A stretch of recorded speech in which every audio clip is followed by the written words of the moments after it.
Assalamualaikum warahmatullahi wabarakatuh. Allahumma sholli ala Sayyidina Muhammad wa ala ali Sayyidina Muhammad.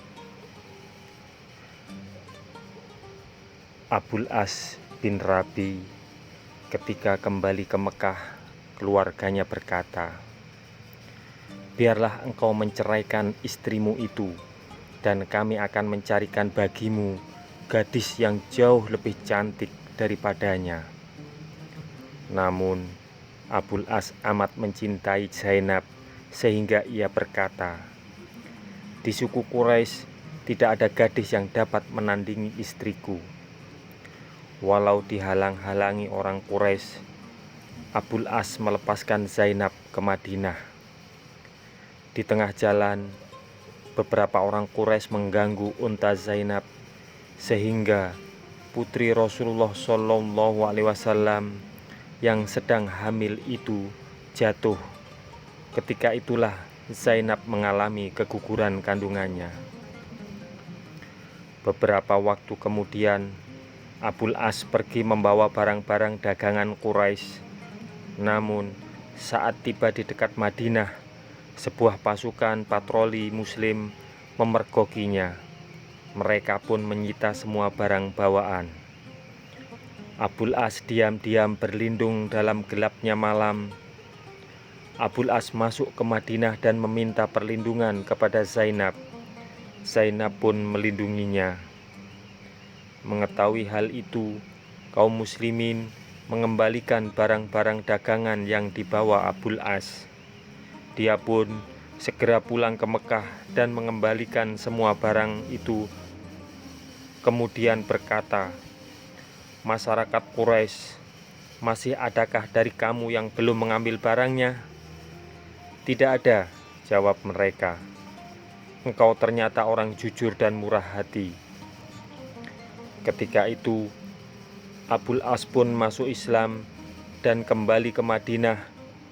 Dengan bahagia Rasulullah SAW mengembalikan Zainab kepada Abul As sebagai seorang istri. Berkenaan dengan peperangan tersebut, turunlah surat Al-Anfal. Surat ini merupakan komentar ilahi terhadap peperangan tersebut. Komentar tersebut sangat berbeda dengan komentar-komentar yang dikemukakan oleh para raja dan panglima perang setelah meraih kemenangan. Pertama, Allah mengalihkan pandangan kaum muslimin untuk melihat segala kekurangan akhlak yang masih ada pada diri mereka dan sebagainya, agar mereka berupaya untuk menyempurnakan jiwa mereka dan membersihkannya dari kekurangan-kekurangan tersebut. Kemudian Allah memuji segala hal yang ada dalam kemenangan tersebut berupa pertolongan Allah secara gaib kepada kaum muslimin.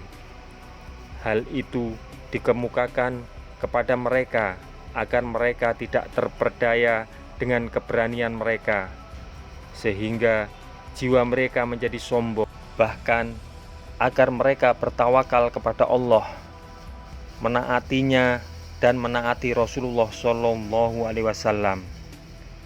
Kemudian dia menjelaskan tujuan mulia yang melandasi Rasulullah SAW terjun dalam peperangan berdarah tersebut, dan menunjukkan kepada mereka sifat-sifat dan akhlak yang dapat menyebabkan kemenangan dalam peperangan.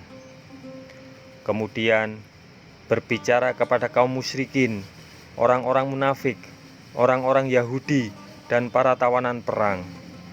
Dia menasihati mereka secara baik dan membimbing mereka untuk tunduk kepada kebenaran. Selanjutnya, berbicara kepada kaum muslimin seputar masalah perampasan barang dan menetapkan prinsip-prinsip masalah tersebut kepada mereka.